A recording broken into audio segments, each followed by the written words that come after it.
मुग्धा और उसकी सास के बीच पूरा समय सास के किसी ना किसी काम को लेकर मतभेद चलते ही रहते हैं। बहू, ओ बहू, जरा चाय बना दे। मुग्धा चाय लेकर आती है। ये लीजिए, और कुछ चाहिए? अरे नहीं, बस चाय पीने का मन था। जाओ, तुम दूसरा काम करो। चाय पीने के थोड़ी देर बाद सास दोबारा मुग्धा को आवाज लगाती है। अरे बहू रे, आओ बहू, जरा हलवा तो बना दे, मीठा खाने को मन हो रहा है। इसी तरह मुग्धा की सास पूरा समय कोई ना कोई काम बताकर उसे रसोई से बाहर तक निकलने नहीं देती। कभी चाय, कभी हलवा, कभी पानी तो कभी दूध, हर समय खाने को चाहिए और उसके लिए अपने हाथ पैर बिल्कुल नहीं हिलाने। परेशान किया हुआ है इन्होंने। सास की जबरदस्ती परेशान करने की आदतों से दुखी मुग्धा एक शाम सचिन के साथ अपने कमरे में बैठी हुई बात कर रही होती है। सुनो जी, मम्मी जी की ये जानबूझकर मुझे परेशान करने की फरमाइशों से मैं बहुत फ्रस्ट्रेट हो चुकी हूँ। पूरे दिन में एक सेकंड का आराम नहीं मिलता। रसोई से बाहर कदम रखती नहीं कि बहू ये बना दे, बहुरी वो बना दे। अरे इनकी फरमाइशें चलती ही रहती है। अरे मुग्धा, माँ खाने की शौकीन है, पर उम्र हो चली है, खुद खाना नहीं बना सकती, इसलिए तुमसे बोलती है। अरे तो शौक भी उम्र देख कर रखने चाहिए ना। समझ में नहीं आता, हर समय फेविकॉल का जोड़ लगाए सोफे से चिपकी बैठी रहती है। इतना सब डाइजेस्ट कैसे हो जाता है उन्हें? अरे तुम मेरी माँ से इतनी नफरत कैसे कर सकती हो? मैं उनसे नफरत नहीं करती जी, बस परेशान हूँ। जहां मुग्धा अपने पति से ये सब बोल रही होती है, वहीं उसकी सास भी कमरे के बाहर दरवाजे से कान लगाए सारी बातें सुन रही होती है और अगली दोपहर रसोई में मुग्धा के पास जाती है। बहू, आज ना मेरा कुछ मसालेदार खाने का मन है। तो चाय बना दूं? मुझे बहुत पसंद है।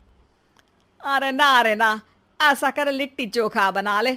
और हाँ, जितना मसाला बातों में मिलाकर पति को सुनाती हो ना, सब्जी में भी वैसे ही डाला करो, खाना स्वादिष्ट बनेगा। सास की बात सुनकर मुग्धा हैरान रह जाती है। मतलब आप पूरा समय मुझ पर हुक्म चलाने के साथ बंद कमरे में हुई पति पत्नी की बीच की बातें भी सुनती है?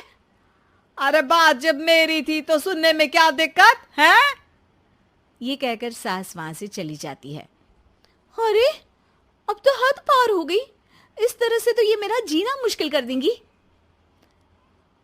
मुग्धा सास की हरकतों से परेशान उसका हल सोचने लगती है और इसी तरह कुछ दिन बीत जाते हैं, जिसमें सास का जन्मदिन आता है। मुग्धा बहुत खुशी के साथ अपनी सास को एंड्रॉइड मोबाइल गिफ्ट करती है। मम्मी, आपको सबसे बात करने के लिए बहुत दिक्कत होती है ना? कभी सचिन तो कभी मुझे बोलना पड़ता है, पर इस मोबाइल से आपको कोई दिक्कत नहीं होगी। एक जगह बैठे बैठे बहुत कुछ कर सकती हैं अब आप। मोबाइल देख सासू माँ खुश हो जाती है, पर उसे इस्तेमाल करना तो आता नहीं, इसलिए साइड में रख देती है। जिसे देख मुग्धा घर का सारा काम छोड़ मोबाइल सेट कर सास को इस्तेमाल करना सिखाने लगती है, जिसके बाद अब सास पूरा समय मोबाइल में ही लगी रहती है। हाय, जब से मम्मी को मोबाइल मिला है मेरी लाइफ में कितनी शांति आई है। अच्छा है, इसी तरह बिजी रहे तो मैं भी सुकून की जिंदगी जी पाऊंगी। अब मुग्धा जब मन करे काम करना, जैसा चाहे वैसा खाना बनाकर खाना, पूरा समय रिलैक्स और खुश रहने लगती है। क्या बात है, आजकल तुम बहुत चहक रही हो। अरे मम्मी जी से छुटकारा जो मिला है, अब ना फरमाइशें ना छुप छुप कर बातें सुनना। अच्छा, तो मोबाइल गिफ्ट करने की ये स्कीम थी। इसी तरह दिन बीतते हैं और अब मोबाइल पर लगी सास फरमाइशों की जगह सवालों के लिए बहू को आवाजें लगाना शुरू कर देती है। अरे बहू सुन तो, देख जरा किसी का फोन क्यों नहीं मिल रहा? रिचार्ज खत्म हो गया है, पर अभी 4 दिन पहले ही तो मैंने किया था। इतनी जल्दी कैसे खत्म हो गया? अरे मैंने कल तेरी कनाडा वाली मौसी सास से 3 घंटे बात की थी ना। क्या? इतना महंगा तो मोबाइल भी नहीं आया जितना महंगा इसका रिचार्ज पड़ रहा है। इसके बाद तो जैसे मुग्धा के दिन के 24 घंटे में से 20 घंटे सास के पास उनके मोबाइल रिलेटेड प्रॉब्लम सॉल्व करने की ड्यूटी ही बन जाती है। अरे मुग्धा, ये मोबाइल में अचानक तेरी मौसी सास की शक्ल क्यों दिखने लगी? और ये तो हिल भी रही है। मम्मी, ये गूगल डुओ का वीडियो कॉल है। इसमें आप बात करने के साथ एक दूसरे की शक्ल भी देख सकती हो। अच्छा, ये तूने मुझे पहले क्यों नहीं बताया? अब बताने के लिए पहले नहीं बताया। इसी बीच सचिन भी वहां आ जाता है और सास अपनी वीडियो कॉल में बिजी हो जाती है। क्यों, सास बहू में क्या गपशप चल रही है? इसे गपशप नहीं, दिमाग का दही होना बोलते हैं। पर तुम तो मम्मी को मोबाइल देकर बहुत खुश थी, फिर क्या हुआ? हाँ, उसका सुकून भी कुछ ही दिन मिला। अब घर के टंटे खत्म हुए तो मोबाइल की टिंग टिंग शुरू हो गई। देखो भाई, कुछ पाने के लिए कुछ खोना तो पड़ता है। आखिर तुमने मोबाइल अपने फायदे के लिए ही तो दिया है, तो फिर सवालों के जवाब भी देने पड़ेंगे, क्योंकि जब तक उनके हाथ में ये फुंथरू रहेगा, तुम्हारी लाइफ में प्राइवेसी और सुकून रहेंगे।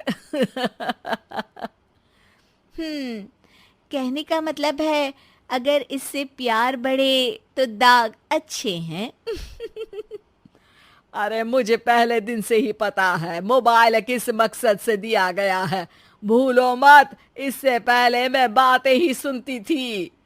सास की ये बात सुनकर मुग्धा शॉक में और सचिन हंसता रह जाता है।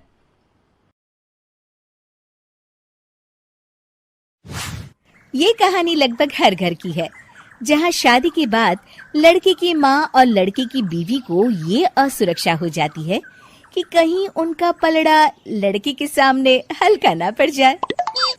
ऐसे में चालाक बहू सास को कैसे देती है जवाब, चलिए देखते हैं इस कहानी में। सौम्या और उसकी सास एक दूसरे से जलन की भावना रखती। दोनों के बीच सिर्फ कंपटीशन था कि आखिर शेखर है किसका। शेखर यानी सौम्या का पति और कंचन बहन का बेटा। एक दिन सौम्या अपने कमरे में शेखर से फोन पर बात कर रही थी। हेलो शेखर, मैं ना आज सारा दिन घर का काम काज करके थक गई हूँ। क्यों ना शाम को किसी क्लब में चलें? Okay baby. कमरे के बाहर कंचन बहन सौम्या और शेखर की सारी बात सुन लेती हैं। बड़ी आई मेरे बेटे को लेकर क्लब जाने वाली। शाम को तो वो मेरे साथ मंदिर जाएगा। शाम को शेखर जल्दी वापस आता है और सौम्या भी शानदार ड्रेस पहनकर तैयार रहती है। अरे शेखर बेटा, अच्छा हुआ तुम आ गए। बेटा, लगता है मेरी कमर में लचक पड़ गई है। हाय, मैं तो मर गई। अरे माँ, क्या हुआ? मेरी तो सौम्या से बात हुई थी, उसने तो मुझे कुछ भी नहीं बताया। तभी शॉर्ट चमकीली ड्रेस में फुल मेकअप में सौम्या वहां आ जाती है। सौम्या, तुमने ये क्या हाल बना रखा है? माँ की कमर लचक गई है। जल्दी चलो, हमें माँ को डॉक्टर के पास ले जाना है। लेकिन माँ अभी कुछ देर पहले तो ठीक थी। हाँ, मैं तो नखरे कर रही हूँ ना। नहीं नहीं माँ, सौम्या का ये कहने का मतलब नहीं था। चलो, हम अभी डॉक्टर के पास चलेंगे। सौम्या परेशान सी माँ की तरफ देखती है।